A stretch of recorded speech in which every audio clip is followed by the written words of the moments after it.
తెలంగాణ రాష్ట్రాన్ని ఈ దేశ ముఖ చిత్రం మీద ఒక అభివృద్ధి చెందిన తెలంగాణ రాష్ట్రంగా, ఒక ఆదర్శవంతమైన తెలంగాణ రాష్ట్రంగా, దేశంలోనే మొదటి స్థానంలో నిలబెట్టే తెలంగాణ రాష్ట్రంగా తీర్చిదిద్దాలి అని మేమందరం ప్రయత్నం చేస్తున్నాం.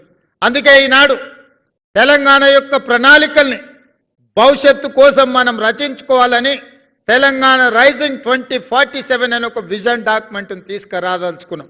2047 అని మీకు ఎందుకు అనుమానం రావచ్చు. 15th ఆగస్టు 1947లో స్వతంత్రం వస్తే 15th ఆగస్టు 2047కి 100 సంవత్సరాలు పూర్తి చేసుకోబోతున్న స్వతంత్రం వచ్చి, మరి 100 సంవత్సరాల స్వతంత్ర ఉత్సవాలను జరుపుకోబోతున్న తెలంగాణ రాష్ట్రం దేశానికే ఆదర్శంగా నిలబడి అభివృద్ధి చెందిన రాష్ట్రంగా రాణించాల్సిన అవసరం ఉందా లేదా మీరు ఒక్కసారి ఆలోచన చేయండి. అందుకే మిత్రులారా, ఈరోజు విజన్ డాక్యుమెంట్ను ప్రణాళిక చేస్తున్నాం. మీరందరూ మీ సలహాలు సూచనలు ఇవ్వండి. ఈ తెలంగాణ రాష్ట్ర ప్రభుత్వం ఏ చట్టం చేసినా ప్రజలను భాగస్వాములను చెయ్యాలని నిర్ణయించుకున్నాం.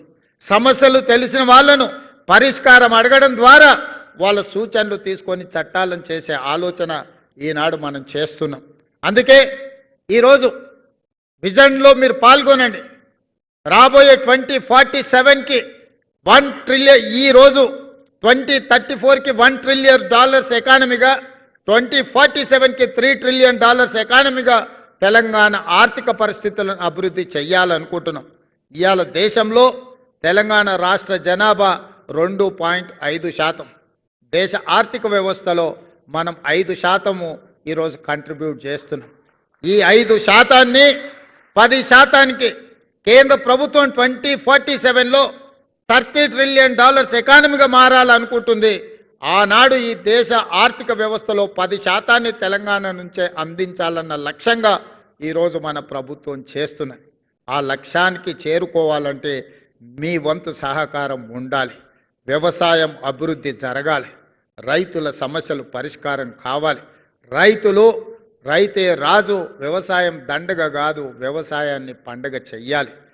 రైతు రాజు కావాలి అనంటే మీరందరు కష్టపడి పని చెయ్యాలి. మీ కష్టంలో నిజాయితీ, చిత్తశుద్ధి ఉండాలి. మీరు చేసిన శ్రమకు మీరు ఫీజు తీసుకోండి. తప్పులు చేయడం ద్వారా ఒక రైతుకు అన్యాయం చేస్తే అది మన కుటుంబ సభ్యులకే మనం అన్యాయం చేసుకున్న వాళ్ళం అవుతాం.